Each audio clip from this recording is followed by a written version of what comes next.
Saudações cristãs a todos aqueles que visitam este canal. Me chamo Marcos Lopes, seja bem-vindo ao canal Resistência, ok? Queridos, a Bíblia diz em João capítulo 17, versículo 3, que a vida eterna é esta, que te conheçam a ti só por único Deus verdadeiro e a Jesus Cristo a quem enviaste. Então, a necessidade de conhecer a Deus da forma correta é obter a vida eterna. Evidentemente que isso traz consequências. Não conhecer o Deus bíblico e como é a sua natureza, como é o seu modus operandi, isso também traz consequências, né? Agora, quando nós vamos consultar, por exemplo, muitas das obras arminianas, por exemplo, este livro aqui de Roger Walson, Teologia Arminiana, Mitos e Realidades, que é o primeiro livro da editora Reflexão, que trouxe aí a literatura arminiana para o Brasil, certo? Já existia poucas obras, mas essa editora aqui, que ela trouxe livros para tentar refutar o evangelho monergístico, ok? A proposta de Roger Walson, eu vou fazer aqui uma série em tempo hábil, eu vou fazer uma série mostrando as incoerências que são apresentadas aqui no livro do Roger Walson, um dos maiores representantes internacionais do arminianismo, ok? Mas, nós quando começamos a investigar aqui o seu livro, existe um livro bem volumoso, eu vou me deter um pouco na página 253, quando eu começo aqui a expor as minhas narrativas. Aqui diz sobre o molinismo, conhecimento médio, ok? Então nós temos aqui ele comentando sobre eu não vou me prender sobre o molinismo nesse estudo, mas ele comenta sobre o William Lane Craig, né, que é um dos grandes apologistas, apologética para questões difíceis da vida. Esse é um dos livros que tem traduzido para o português, né, do Sr. William Lane, que é um apologista muito conhecido nas universidades. Ele trabalha na área da filosofia, tanto é que ele é molinista justamente por isso. Porque o molinista ele é um ensino filosófico e não um ensino teológico. Evidente que os molinistas vão reclamar e dizer, não, nós temos teologia. Mas quando nós vamos investigar a teologia arminiana, nós vemos também no molinismo interpretações jesuíticas. E também não poderia ser diferente, né? Aliás, Luís de Molina era o criador do molinismo, era um jesuíta, católico. Infelizmente, William Lane Craig, ele é um seguidor de doutrina jesuítica católica, né?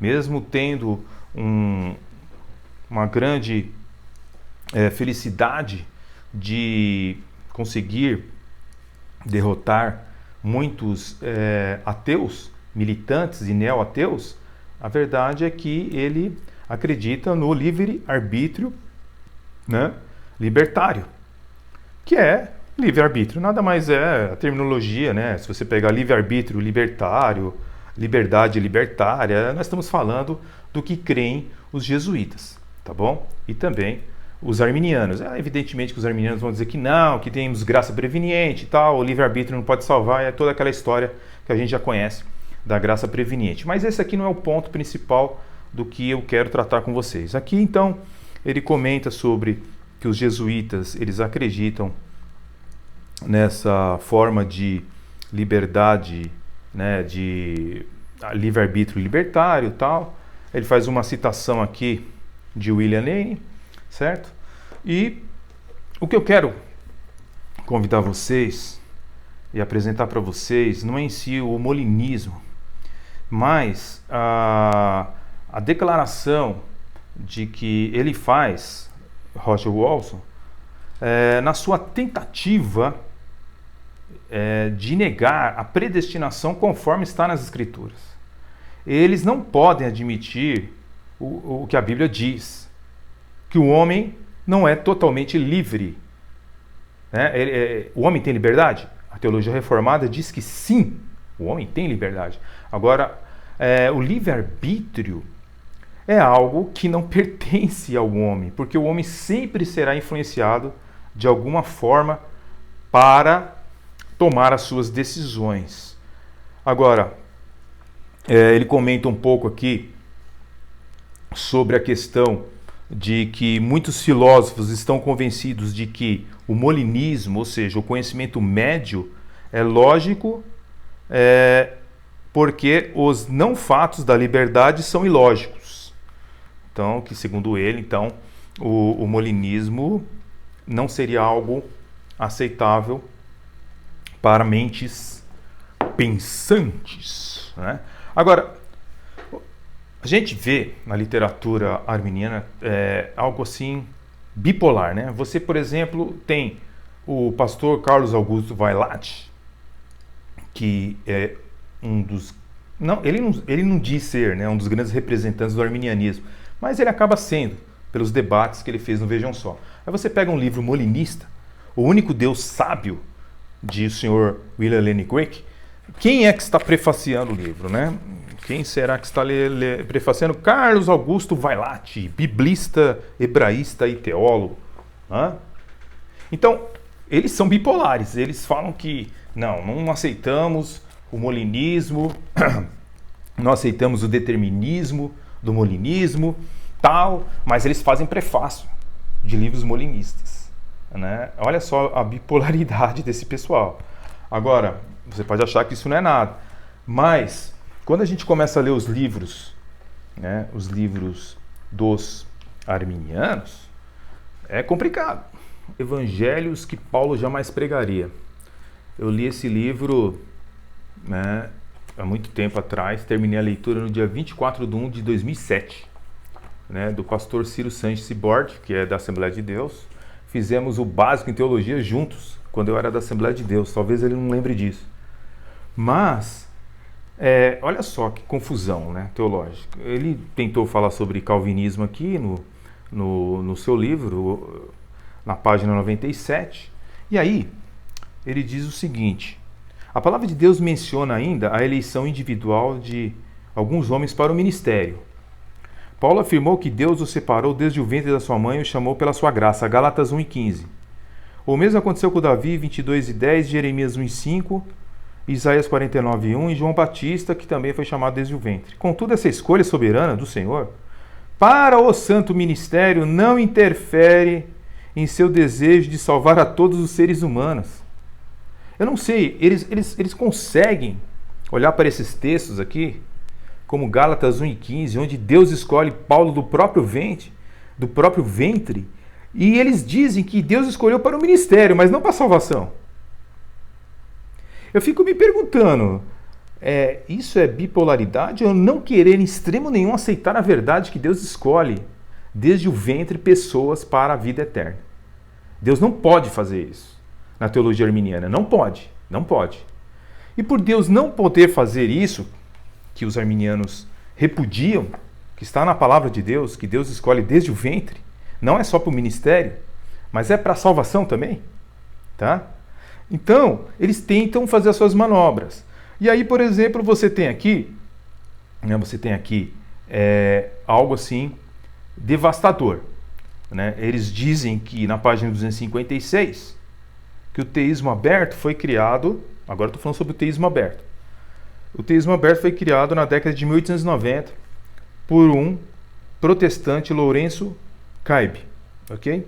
Era evangelista metodista e, portanto, arminiano. Ele está dizendo aqui, arminiano. Foi criado por um arminiano a doutrina do teísmo aberto, que é o arminianismo em seu extremo, certo? Aí ele explica de uma maneira muito boa, aqui no começo da página, certo? Na página 256, ele esclarece de uma maneira muito assim objetiva, que os teístas abertos criticam o problema de reconciliar a presciência com o livre-arbítrio libertário, ao sugerir que os dois não podem ser reconciliados. Então Deus não deve saber o futuro exaustiva e infalivelmente na medida em que ele contém decisões e ações ainda não determinadas ou causadas por nada ou por ninguém.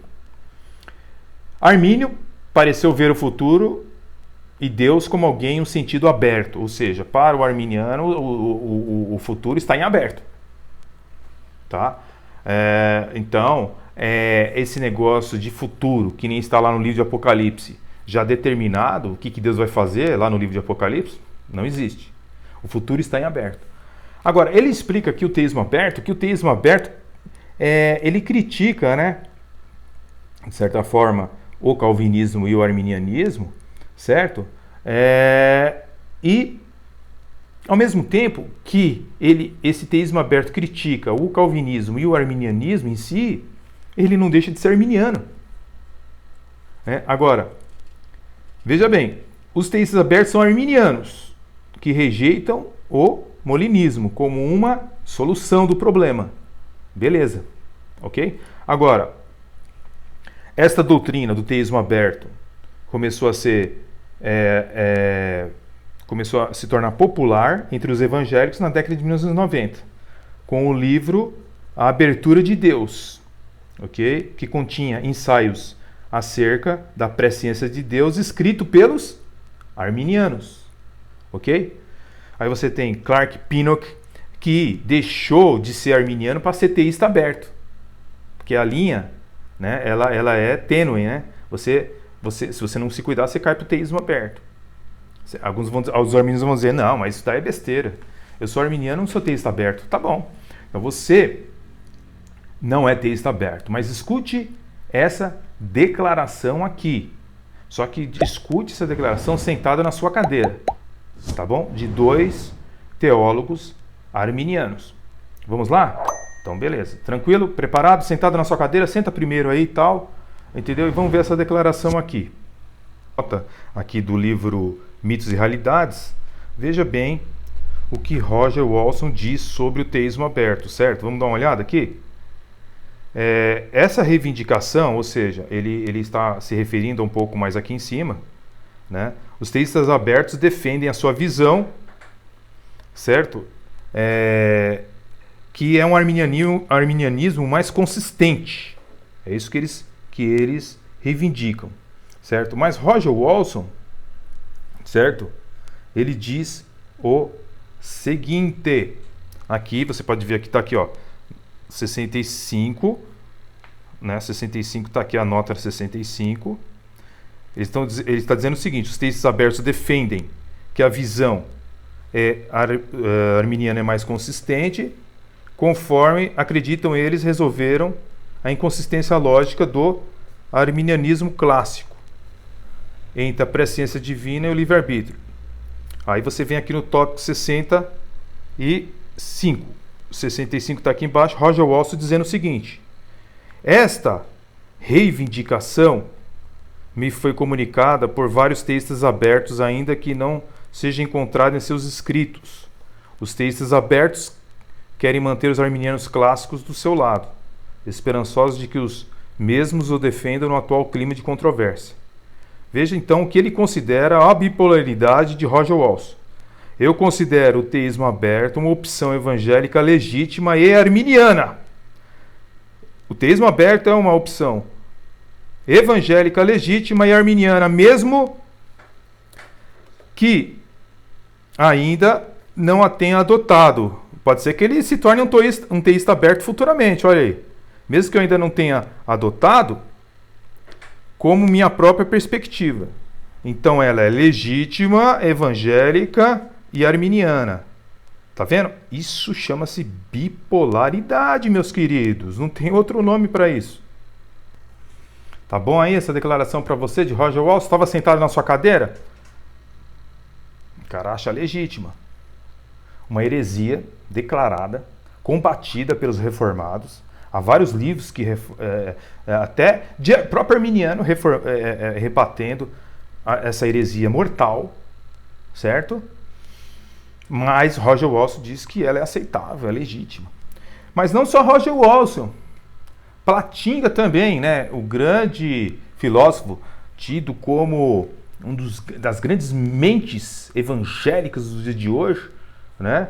Nós vemos aqui Platinga dizendo o seguinte, olha só o que ele diz. Então nós temos aqui na página 256 do livro Mitos e Realidades, Platinga dizendo o seguinte: alguns leitores podem se perguntar se eu estou afirmando uma contradição lógica aqui. Eu não estou fazendo isso intencionalmente. Certamente não é de maneira confortável. Ele reconhece o problema que é discutir esses assuntos dentro da Bíblia. Eu reconheço a dificuldade, mas não estou convencido de que ela seja uma completa contradição. Por sentir o peso da crítica do teísmo aberto feito pelo arminianismo clássico. O arminianismo clássico critica o teísmo aberto. Eu sinto o peso da crítica. Eu permaneço aberto ao teísmo aberto. Olha lá, eu podia fazer um slide, mas eu estou aqui mostrando com o próprio dedo para você não confundir, dizer que eu estou sendo tendencioso. Eu permaneço aberto ao teísmo aberto, enquanto permaneço ao arminianismo clássico. Ele é o arminianismo clássico, mas ele diz que está aberto ao teísmo aberto, esperando ajudar a aliviar o paradoxo da filosofia. Página 256. Muito bem.